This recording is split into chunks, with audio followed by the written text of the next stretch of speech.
Hi! ఈరోజు కాత్యాయనిపురం నుంచి మీకు మళ్ళీ వాడపల్లి వెంకటేశ్వర స్వామి టెంపుల్ గురించి కొన్ని విషయాలు తెలియజేస్తానండి. పార్ట్ 1లో కొన్ని తెలియజేశాను.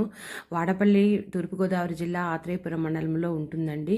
ఈ దేవాలయానికి చాలా విశిష్టత కూడా ఉందండి. మనకు అక్కడ 2 గోపురాలు కనపడుతున్నాయి.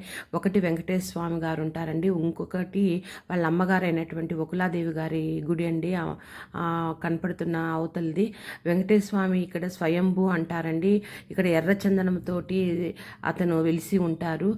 పక్కన అమ్మవారు శ్రీదేవి అమ్మవారు కూడా ఉంటారండి. ఇక్కడ తిరుపతిలో కాకుండా కొంచెం ఇంకా సైజు కొంచెం తక్కువగా ఉంటుంది. గద పట్టుకొని కూడా ఉంటారండి వెంకటేశ్వర స్వామి గారు. చూడండి ఎలా ప్రదర్శనలు చేస్తూ ఉన్నారో. ఇది ఇన్సైడ్ అండి. అవుట్ సైడ్ మామూలుగా ఇక్కడ 3 రకాల టికెట్లు ఉంటాయండి. 50 రూపీస్, 200 అండ్ 1000 రూపీస్. 1000 రూపీస్ ఇద్దరికి అలౌ చేస్తారు బిలో 10 ఇయర్స్ పిల్లల్ని. తర్వాత ఒక్కొక్కరికి 200 రూపీస్ టికెట్ తీసుకుంటే మాకు 3 అవర్స్ పట్టిందండి. మేము 1కి అలా వెళ్ళామండి. మాకు 12:30కి వెళ్ళామండి. మేము 3 అవర్స్ పట్టింది 200 రూపీస్ తీసుకుంటే. లోపల దర్శనము అయితేనండి 3 అవర్స్ పట్టిందండి దర్శనం చేసుకోవడానికి. అక్కడ తక్కువ ప్లేస్లోనే ఎక్కువగా లైన్లు పెట్టారు. ఆ లైన్లలోనే మనకు తిరగడానికి ఒక టైం పడుతుందండి. టోటల్గా 5 అవర్స్ పట్టిందండి. అది ఈ మెయిన్ ఎంట్రన్స్ అండి. 200 రూపీస్ తీసుకున్న వాళ్ళము ఇలా ఇక్కడ నుంచి లోపలికి వెళ్ళడం జరుగుతుందండి. 200 రూపీస్ వాళ్ళకి. ఇక్కడ 7 ప్రదర్శనలు చేయడం అనేది 7 జన్మల పుణ్యఫలం అని చెప్తుంటారండి. వాడపల్లిలో ఒక సంకల్పం అని పెట్టుకొని మనం ఆ పని చేస్తే ఖచ్చితంగా అది ఫలితం సాధిస్తుందండి.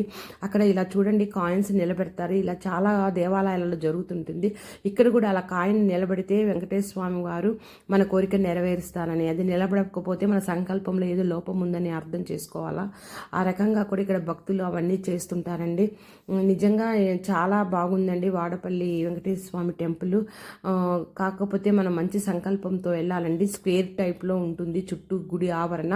ఆ స్క్వేర్ టైప్లోనే మనం తిరుగుతూ ఉండాలండి.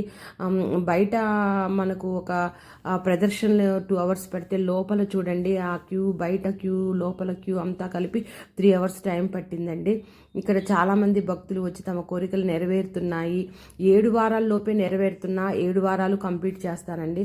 ఆ రకంగా ప్రతి శనివారం రోజు చాలా రష్గా ఉంటుందండి. ఇక్కడ వెంకటేశ్వర స్వామిని సందర్శించుకోవడం జనరల్గా సాటర్డేనే జరుగుతుంది కాబట్టి ఎక్కువగా సాటర్డే రష్ ఉంటుంది, కానీ మిగిలిన రోజుల్లో కొంచెం ఖాళీగా ఉంటుందని చెప్తుంటారండి.